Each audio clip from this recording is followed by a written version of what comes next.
Le matin du 8 octobre 1918. La forêt d'Argonne, en France. Les arbres sont déchiquetés. La boue sent la pourriture et le soufre. Le caporal Alvin C. York, un garçon de ferme de Pall Mall, dans le Tennessee, qui avait écrit « Je ne veux pas me battre » sur sa propre fiche de conscription à peine un an plus tôt, est accroupi dans une dépression peu profonde sur un flanc de colline. Autour de lui, des hommes meurent. Les mitrailleuses allemandes MG-08 labourent tout. Branches, terre, corps. 6 de ses camarades américains sont déjà morts. 3 autres sont blessés. Sur les 17 hommes qui avaient commencé cette patrouille, York est maintenant le soldat le plus gradé encore debout. Il porte un fusil à son épaule. Pas l'arme réglementaire que tous les autres hommes de son régiment portaient. Pas le fusil que l'armée lui avait donné. Un fusil différent. Un qu'il avait échangé discrètement, sans attirer l'attention, sans jamais expliquer pourquoi. Un qu'il avait emporté dans la forêt la plus meurtrière du front occidental. Il vise, il tire, et il commence l'un des exploits de combat individuels les plus stupéfiants de l'histoire militaire américaine. Mais voici ce qui n'a jamais été pleinement expliqué. Pourquoi Alvin York a-t-il échangé son M1917 Enfield réglementaire contre un Springfield? Pourquoi n'en a-t-il jamais parlé? Et comment une expédition archéologique de 2006, près de 90 ans après la bataille, a-t-elle finalement résolu l'énigme sous le sol d'une forêt française? Alvin Cullom York est né le 13 décembre 1887 dans une cabane en rondin de 2 pièces à Pall Mall, dans le Tennessee, comté de Fentress, un endroit si reculé et si pauvre que les enfants n'allèrent presque pas à l'école. On avait besoin d'eux à la ferme. Le père d'Alvin, William, travaillait comme fermier et forgeron. Sa mère, Mary Elizabeth, éleva 11 enfants dans cette cabane. Alvin était le 3e enfant. Il n'a eu que 9 mois d'éducation formelle de toute sa vie. Ce qu'il avait, ce que les montagnes du Tennessee lui ont donné gratuitement, c'était un fusil, des heures sans fin dans les bois, et du gibier qui ne nourrirait pas sa famille s'il le manquait. Il devint un tireur d'élite d'une habileté extraordinaire. Concert de tir à la carabine, chasse à l'écureuil, tir à longue distance que d'autres hommes refuseraient de tenter. Il avait un œil naturel et la patience d'un homme qui comprenait qu'un coup raté était un repas gaspillé. Mais York était aussi un jeune homme qui buvait beaucoup et se retrouvait dans des bagarres. Les gens de Pall Mall, de son propre aveu, le considéraient comme une nuisance, un homme qui ne deviendrait jamais rien. En 1911, à la mort de son père, York prit la charge de subvenir aux besoins de sa mère et de ses frères et sœurs. Le poids de la pauvreté était implacable. Puis, en 1914, quelque chose se brisa en lui.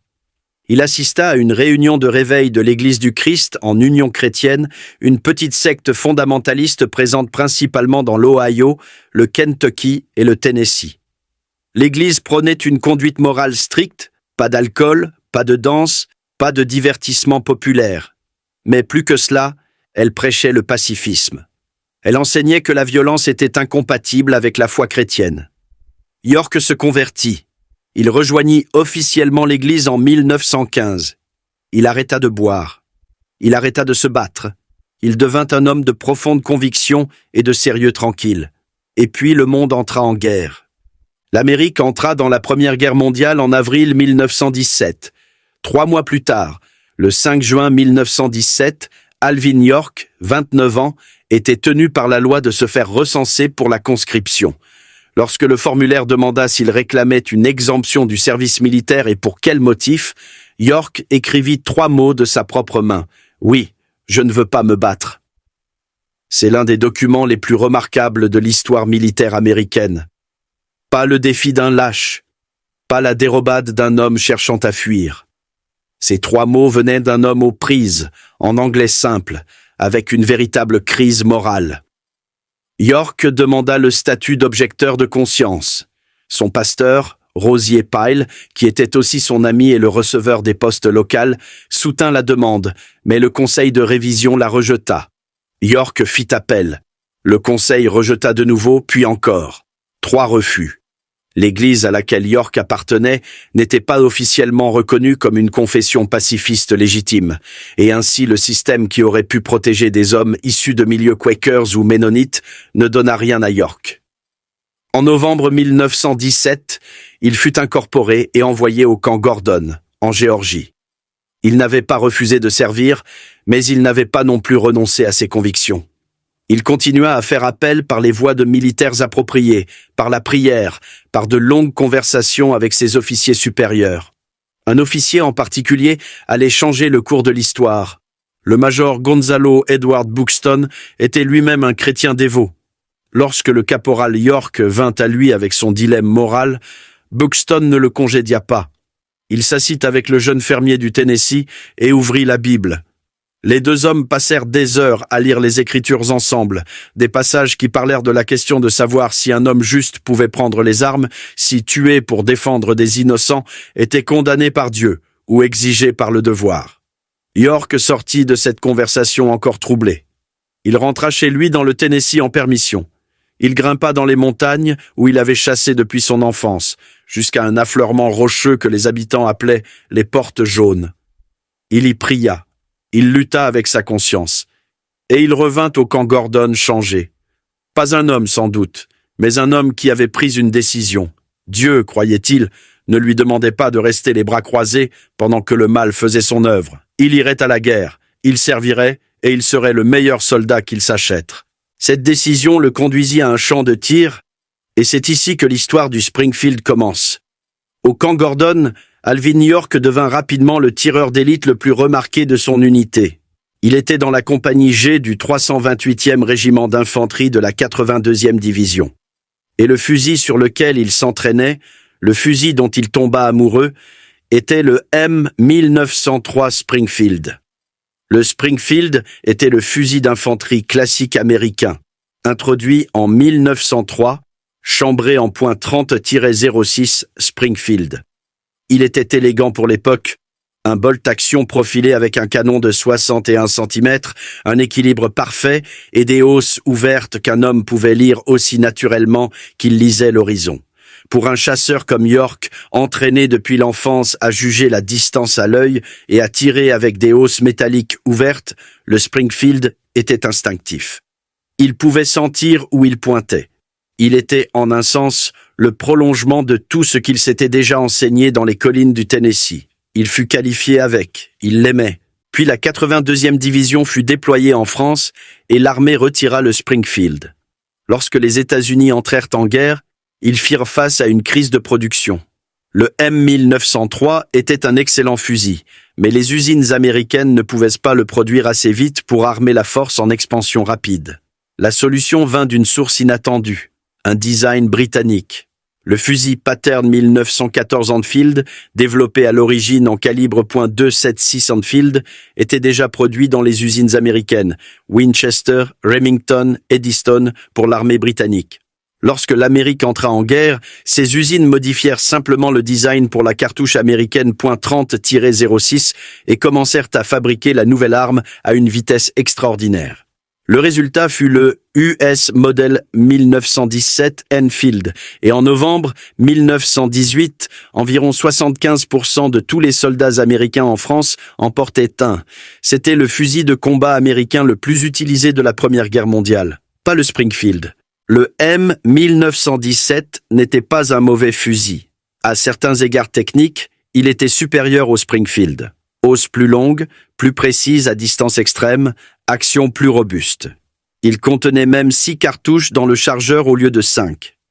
Et sa hausse arrière à œilleton, un petit trou circulaire à travers lequel le tireur regarde pour s'aligner sur le guidon, était considérée par beaucoup comme plus rapide pour l'acquisition de la cible au combat. Mais York le détestait. Son fils Andrew dira plus tard, avec la franchise que seule une famille peut avoir, « Papa n'aimait pas beaucoup les œilletons ». Cette phrase résume tout ce que vous devez comprendre pour la suite. Pour un tireur sportif ou un soldat professionnel entraîné sur le M1917, l'œilleton est supérieur. Il aligne l'œil automatiquement. Il élimine la plupart des erreurs de parallaxe. Il est plus rapide sous le stress. Mais pour un homme qui avait passé toute sa vie à chasser dans les montagnes du Tennessee, Aligner un guidon sur une cible lointaine avec des hausses ouvertes était aussi naturel que de respirer. L'œilleton nécessitait un type de concentration différent, un instinct appris, une mémoire musculaire que York n'avait jamais construite.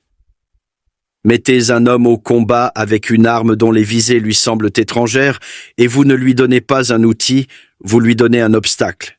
Alvin York, quelque temps avant le 8 octobre 1918, échangea avec quelqu'un de son unité contre un Springfield. Nous ne savons pas qui. Nous ne savons pas comment l'accord a été conclu. Nous ne savons pas s'il fut sanctionné par ses officiers ou fait discrètement, comme les soldats tout au long de l'histoire ont discrètement résolu les petits problèmes logistiques que les grandes armées ne remarquent jamais. Ce que nous savons, c'est que York entra dans la forêt d'Argonne portant un M1903 Springfield. Son fils en était certain. Sa famille en était si certaine que la statue d'Alvin York au Capitole de l'État du Tennessee à Nashville le montre tenant un M1903. Et puis, le matin du 8 octobre 1918, il l'utilisa. L'offensive Meuse-Argonne. La dernière grande poussée de la Première Guerre mondiale, la plus grande opération militaire de l'histoire américaine jusque-là, plus d'1 million de soldats américains, 350 000 pertes en 47 jours de combat. La 82e division avait reçu pour mission de capturer une ligne de chemin de fer et les hauteurs près du village de Châtel-chez-Héry, dans la forêt d'Argonne. La colline 223 était le terrain clé. Les Allemands l'avaient fortifiée en profondeur. Leur position de mitrailleuses imbriquées avait déjà fauché plusieurs avancées américaines. La forêt elle-même était un cauchemar, pulvérisée par les obus, pleine de ravins et d'arbres morts. La visibilité se mesurait en mètres. Le bataillon de York reçut l'ordre d'y pénétrer. Le sergent Bernard Early mena une patrouille de 17 hommes, dont York, alors caporal, dans une manœuvre de débordement. Ils avancèrent à travers les bois, traversèrent un ruisseau et tombèrent sur quelque chose d'inattendu, une zone de quartier général allemande du personnel médical. Les Américains se déplacèrent rapidement et silencieusement, capturant les soldats allemands avant qu'ils ne puissent donner l'alarme. Ce qu'ils ne savaient pas, c'est qu'une mitrailleuse allemande positionnée sur la colline au-dessus d'eux avait un champ de tir direct sur cette zone. La mitrailleuse ouvrit le feu. En quelques secondes, 6 Américains étaient morts. 3 autres étaient à terre, blessés. Les survivants se dispersèrent pour se mettre à couvert. Le sergent Early et les 2 caporaux étaient parmi les pertes, laissant York par son grade aux commandes de ce qui restait. York écrivit plus tard dans son journal « Les Allemands nous ont tués, et ils nous ont tués sévèrement. La plupart des hommes, cloués dans une position exposée sous le feu de multiples armes automatiques depuis un terrain surélevé, se seraient terrés et auraient attendu. York fit autre chose. Il comprenait le terrain comme un chasseur comprend le terrain. Pas tactiquement, pas dans le langage des mouvements de débordement et des champs de tir, mais instinctivement. Il voyait les angles, il voyait les ombres, il voyait la façon dont le terrain s'inclinait. Et il comprit où se placer pour que la mitrailleuse ne puisse pas être suffisamment abaissée pour l'atteindre. Il s'accroupit, la même position basse et patiente qu'il avait utilisée pour chasser la dinde dans le Tennessee, et il commença à tirer. Les servants de la mitrailleuse allemande devaient s'exposer pour le chercher. Chaque fois qu'une tête casquée s'élevait au-dessus du parapet, York tirait. Il ne tirait pas rapidement. Il n'arrosait pas. Il tirait comme un tireur d'élite tire. Une respiration, une visée, une pression. Les mitrailleurs MG-08 essayèrent de le trouver. Il ne pouvait pas abaisser le canon assez bas pour le toucher dans sa position accroupie. York continua de tirer. Il épuisa méthodiquement ses munitions de fusil, atteignant les soldats allemands sur la colline au-dessus de lui avec une précision que des soldats aguerris auraient là plus tard du mal à croire. Puis un officier allemand, le lieutenant Paul Jürgen Vollmer, commandant le 1er bataillon du 120e régiment d'infanterie de Landwehr, mena 5 hommes de la tranchée dans une charge à la baïonnette. C'était un mouvement calculé. Si York était presque à court de munitions pour son fusil, la charge à la baïonnette en finirait avec lui. Il était presque à court de munitions pour son fusil. Mais York avait un pistolet M1911 de calibre 45. Il changea d'arme sans hésitation. Et il fit quelque chose qui semble presque impossible jusqu'à ce que vous compreniez l'instinct du chasseur de dinde du Tennessee qui le sous-tendait. Il tira les soldats attaquants de l'arrière vers l'avant, le dernier homme de la ligne en premier, puis l'avant-dernier, et ainsi de suite. La raison est la même que celle pour laquelle les chasseurs tirent d'abord sur les oiseaux de derrière, pour que les oiseaux de devant ne les voient pas tomber et ne s'envolent pas. Les soldats de tête dans la charge ne virent jamais leurs compagnons tomber derrière eux. Quand ils comprirent ce qui se passait, c'était fini.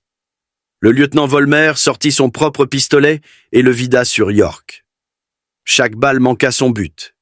L'officier allemand, regardant une charge à la baïonnette anéantie, des pertes croissantes sur le flanc de la colline, et un Américain debout calmement dans la fumée, prit la seule décision rationnelle qui lui restait. Il offrit de se rendre. York, avec la laconique simplicité des montagnes du Tennessee, accepta. Lorsque la poussière retomba, Alvin York et les 7 Américains indemnes restants de son groupe firent marcher 132 prisonniers allemands jusqu'aux lignes américaines. En chemin, d'autres soldats allemands qu'ils rencontrèrent reçurent l'ordre du prisonnier Vollmer de déposer les armes. Lorsque York atteignit le quartier général de son bataillon, la colonne derrière lui s'étendait sur la longueur d'un pâté de maison.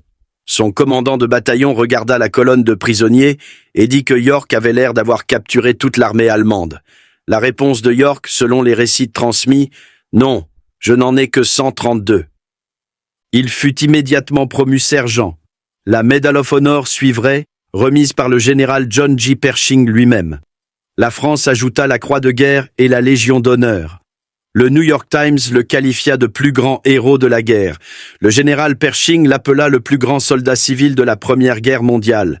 Lorsque York débarqua à New York, un marin pris dans la célébration, le chaos, la foule de l'accueil d'un héros, attrapa son fusil comme souvenir. York le laissa faire. Il ne le revit jamais. Le Springfield qu'il avait emporté dans l'Argonne, le fusil au cœur de l'une des actions individuelles les plus remarquables de l'histoire militaire américaine, disparut dans la foule.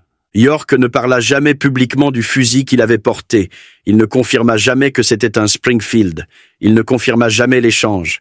Il rentra chez lui dans le Tennessee, épousa sa bien-aimée, Gracie Williams, construisit une ferme, fonda une école pour les enfants sans opportunités éducatives et vécut tranquillement pendant des décennies. Il emporta le secret avec lui. Pendant plus de 80 ans, le débat couva. La plupart des historiens notaient que les archives officielles de la 82e division confirmaient que l'unité avait reçu des M1917 Enfield. La logique disait que York avait utilisé ce que son régiment portait. Le film de 1941, Sergent York, réalisé par Howard Hawks et mettant en vedette Gary Cooper dans une performance oscarisée, montrait York portant un Springfield. Mais Hollywood avait ses propres raisons pour ce choix, et les historiens le comprenaient. Le film cimenta le mythe du Springfield dans l'imaginaire américain, mais il ne prouvait rien.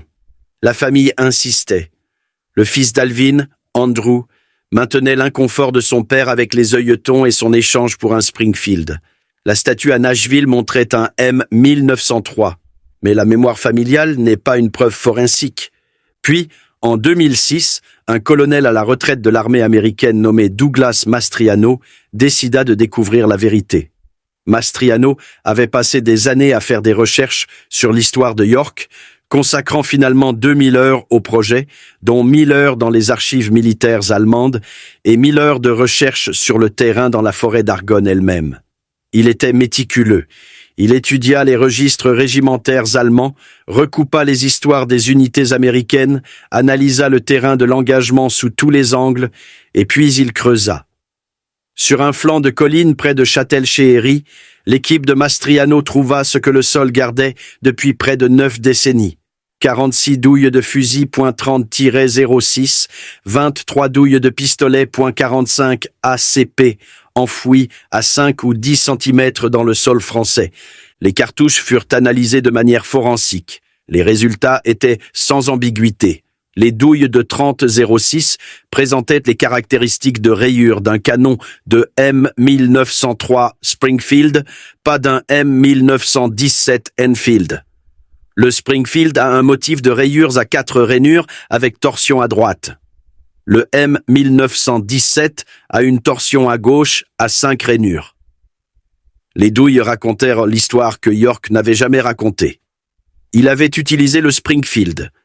Il l'avait échangé, une décision privée et tranquille prise par un homme qui comprenait que, dans le moment qui définirait sa vie, il devait tirer avec les viseurs auxquels il faisait confiance.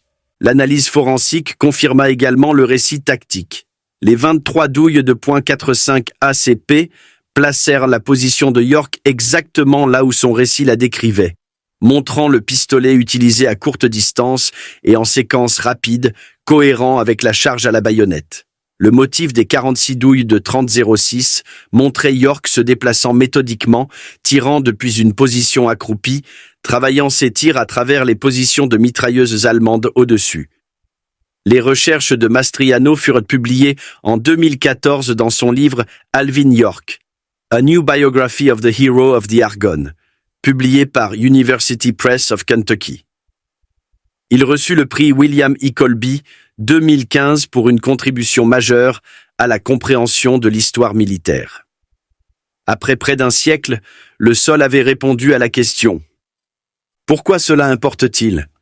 Pourquoi le choix d'un seul fusil par un seul homme en une seule matinée de combat a-t-il un poids au-delà de la simple anecdote balistique ? Parce que ce choix n'était pas anodin. Il était tout. Alvin York n'a pas échangé son fusil par imprudence ou indiscipline. Il l'a fait parce qu'il était le contraire de ces choses. C'était un homme qui comprenait avec une extraordinaire précision de quoi il avait besoin pour faire son travail et ce qui ferait obstacle. Le M1917 était un bon fusil. À certains égards techniques, c'était un meilleur fusil que le Springfield. Mais pour York, élevé avec des hausses ouvertes, formé par 10 000 heures dans les montagnes du Tennessee, combattant dans une forêt à courte ou moyenne distance, où la cible apparaîtrait soudainement et disparaîtrait tout aussi vite, l'œilleton était un handicap. Il le savait. Il résolut discrètement le problème. C'est un genre de courage différent du courage de charger une mitrailleuse. C'est le courage de se connaître assez bien pour prendre une décision qui contredit le système et d'en accepter l'entière responsabilité. C'est aussi, d'une manière étrange et belle, l'histoire de tout ce que York avait fait depuis qu'il avait écrit « Je ne veux pas me battre » sur sa fiche de conscription en juin 1917. À chaque étape, Alvin York avait réfléchi attentivement à ce qu'il croyait, à ce qu'il devait et à ce dont il était capable. Il ne suivait pas aveuglément, il questionnait, il luttait, il priait, et puis il agissait avec un engagement total envers la décision qu'il avait prise. L'homme qui ne voulait pas se battre devint, en cette matinée d'octobre dans l'Argonne, l'un des soldats de combat les plus efficaces qui ait jamais porté l'uniforme américain. Après la guerre, York refusa de profiter de sa renommée pendant des décennies. Hollywood vint le voir dans les années 1920. Il refusa. Il ne vendrait pas son histoire pour le divertissement. Il consacra son énergie à construire une école pour les enfants ruraux du comté de Fentress, l'Institut Alvin C. York, qui fonctionne encore aujourd'hui. Il passa des années à travailler pour le Civilian Conservation Corps, construisant des infrastructures pour son État et ses voisins. En 1941, avec une seconde guerre mondiale déjà en feu en Europe, York autorisa enfin le film à être réalisé, non pas pour l'argent, mais parce qu'il croyait que cela pourrait aider les Américains à comprendre ce qui arrivait et pourquoi cela importait. Il utilisa sa part des recettes pour rembourser les dettes de l'école. En 1954, York subit une grave attaque cérébrale qui le laissa alité pendant la dernière décennie de sa vie. Il mourut le 2 septembre 1964 à Nashville, Tennessee. Il avait 76 ans. Le président Lyndon B. Johnson le qualifia de symbole du courage et du sacrifice américain, un homme qui incarnait la bravoure des soldats américains et leur sacrifice pour la liberté. Il fut enterré au cimetière de Wolf River à Pall Mall, Tennessee, dans les montagnes où il avait chassé enfant, à la vue de la formation rocheuse jaune où il était allé un automne en 1917 pour lutter avec sa conscience et prendre la décision la plus difficile de sa vie.